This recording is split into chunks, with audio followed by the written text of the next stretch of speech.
With YouTube demonetizing independent media, please consider becoming a patron today for just $1 per month. Link below.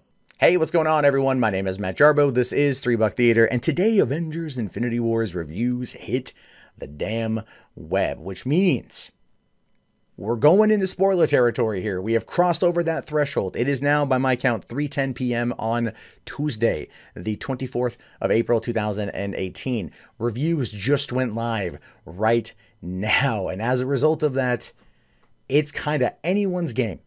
It is literally anyone's game going forward until people see the movie, and yeah. So if you are worried, you have to take responsibility for it and not go see it. But I want to talk for a second about this.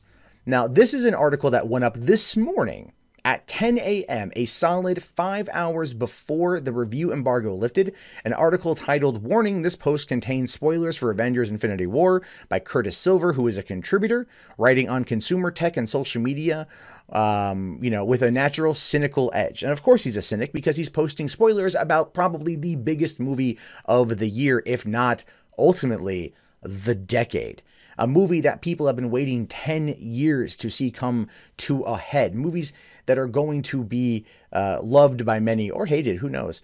But they went out there and they posted every single spoiler from the movie 5 hours before the review embargo lifted. Now, this is a problem. This is a problem. This is a problem because this shows you that people out there, especially Forbes, are trying to get themselves all about the clicks. They're all about that ad revenue. They're all about those impressions. They're all about the shares. They're all about being first. And as we know, when it comes to this particular game, when it comes to this kind of world about news and about enthusiast press, right? You're talking about movies or games or music. You want to have the scoop. You want to drop it all. But there's also a level of respect that most people tend to have. Well, there are people out there who dislike review embargoes and want to talk about it right away. They understand that the studios do this for a reason, and they play ball as to not anger the studios and therefore not lose access to this type of stuff. But unfortunately, we're not getting that with freaking Curtis Silver and Forbes here. And so John Campea, he lost his mind over this thing. He's saying, fuck you, Forbes, don't go there. And I have to actually agree. Now, while Curtis Silver himself is kind of just relishing in the hate he's getting today, he says, I have not forced one person to read the article. And that is a very true fact. And it's one I want to kind of talk about because you have to think about it like this. He has said, I have forced no one to read it. And that is true. He has forced no one to read it. So that part, he is semantically correct. However, and this is where I do agree with John Campea, what he did is he just invited every single person out there who wants to troll people who are trying to go into this movie clean, go into this movie without spoilers, go into this movie not knowing who gets got a complete, fully loaded gun to fuck with them with. And if you recall, that was a big thing with Star Wars The Force Awakens, where people were going out of their way to troll people about spoilers. Unfortunately, I got hit with that right before going to see the movie.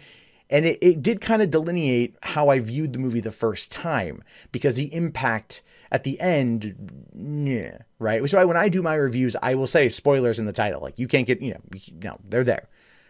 But this is going to arm it for everybody. So this is my call to you at this point. Do not read comments, period. I don't care if it's on a freaking article about a 90-year-old woman who got hepatitis C from a donkey. Nothing. Don't read comments. Wait until you see the movie. Don't even read comments on this video. Comment on this video, but don't read the comments. I will do my best to not read the comments, but I'm saying it's like, don't read Twitter. Don't go on Facebook, because the floodgates have opened. The trolls were hungry. And the trolls are going to do everything they can in order to make sure that your experience is ruined, your experience is sullied, that you are not a virgin bride upon delivery to the movie theater whenever you see it this weekend. Not only that, but the Down with Disney and its fanboys group, those guys, the alt-right group that's out there trying to tank this movie. Now, they know they're not going to be able to do it with the reviews. That's not going to be a realistic thing. However, what they might be able to do is get their hands on these spoilers and just spread them everywhere. And I know that they will. And I'm telling you, like, just do not read the comments. Don't read anything. Don't check your email. Don't check your text messages. Go Amish for the next 72 hours. You can do it. It's not fine. Preload your phone with Pornhub. Don't even read the comments on Pornhub. Don't even do that. Just don't even. Just don't even. You never read them anyway because they're pretty horrible. But the point is, don't read those either. But go out there and like go silent, because now people are going to be trying to screw with this. And if those down with Disney guys feel that they have the upper hand to release these spoilers as a way to dissuade people from going to see the movie, because it could work. Someone's so worked up, so excited to go see the movie. Here's the spoilers, and they become deflated and they just don't want to go. And that can happen. They could do that, and that's a bad thing. So that's what you guys got to do at this point. Don't read this. Don't read shit.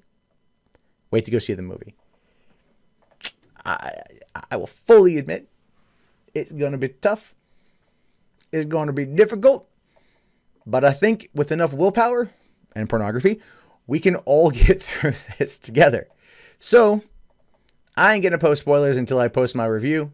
Even if I get hit, I ain't gonna share it out of anger. I'm not that kind of person. Not my friend Bob. He ruined Harry Potter 6 for me because it got ruined for him, so he wanted to take it out on somebody else. Dick. But anyway, that's my plea to you. Bitch at Forbes.